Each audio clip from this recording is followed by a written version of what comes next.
जो देश का आप माहौल देख रहे हैं, इस नई सेना भर्ती योजना को लेकर,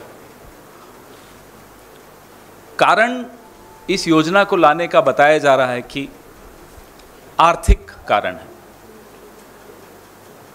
कई लोगों से चर्चा की, विशेषज्ञों से चर्चा की, उसके पश्चात यह बात तो तय हो जाती है कि यह दिखाने को आर्थिक कारण हो सकते हैं,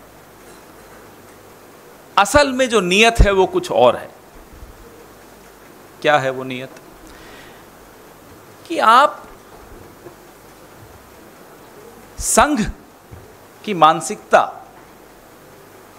को सेना में घुसाना चाहते हो। You want to infiltrate the RSS into our forces.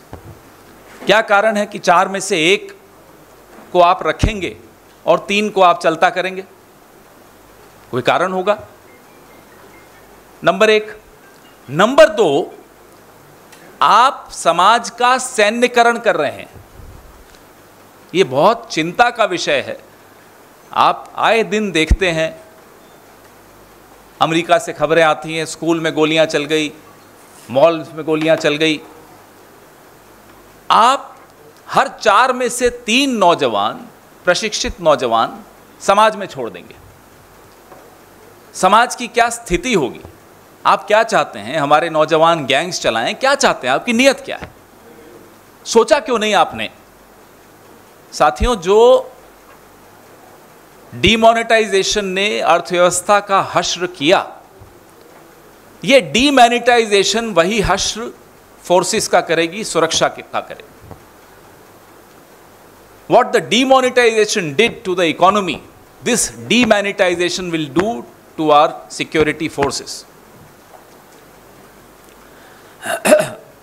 55,000 सैनिक हमारे हर साल सेवानिवृत्त हो जाते हैं।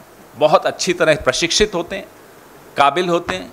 अभी उनका काफ़ी वक्त बचा होता है जिसमें वो कुछ योगदान दे सकें। आप रीसेटलमेंट डायरेक्टरेट का आंकड़ा उठाकर देखिए, मात्र 2 से 3% को फिर से नौकरी मिल पाती है, बाकी बेरोजगार होते हैं। तो आप जो आज 55,000 प्रतिवर्ष रिटायर्ड सैनिकों को रोजगार नहीं दे पा रहे हो, ये क्यों वादे करते चले जा रहे हो आप कि ये भी दे देंगे उनको, उसके बाद ये भी दे देंगे उनको? आपका पुराना ट्रैक रिकॉर्ड तो देखिए, आप नहीं दे पा रहे। आप जिस तरह से योजनाएं लाते हैं, नोटबंदी में 50 दिन में 60 बार आपने परिवर्तन किया नीति में। 50 दिन में 60 बार। जीएसटी आप ले आए बिना सोचे समझे। 10 महीने में 376 changes in GST in 10 months. यह बताता है आपको कि बिना सोचे समझे मोदी सरकार किस तरह से नीतियां लाती है और सबके साथ खिलवाड़ करती है।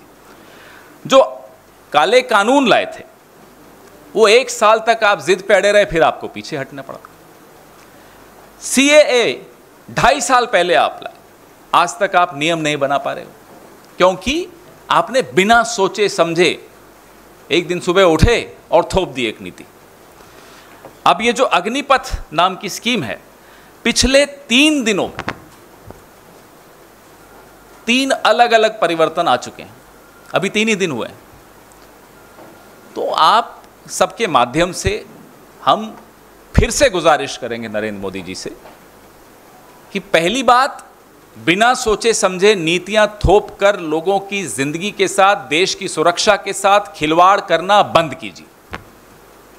दूसरी बात, जैसा कि मेरे साथी ने कल भी बताया, इस योजना को तुरंत वापस लीजिए। अब मेरे वरिष्ठ सहयोगी सांसद प्रमोद तिवारी जी से मैं आग्रह करूंगा कि वो अपनी बात रखें। धन्यवाद पवन भाई।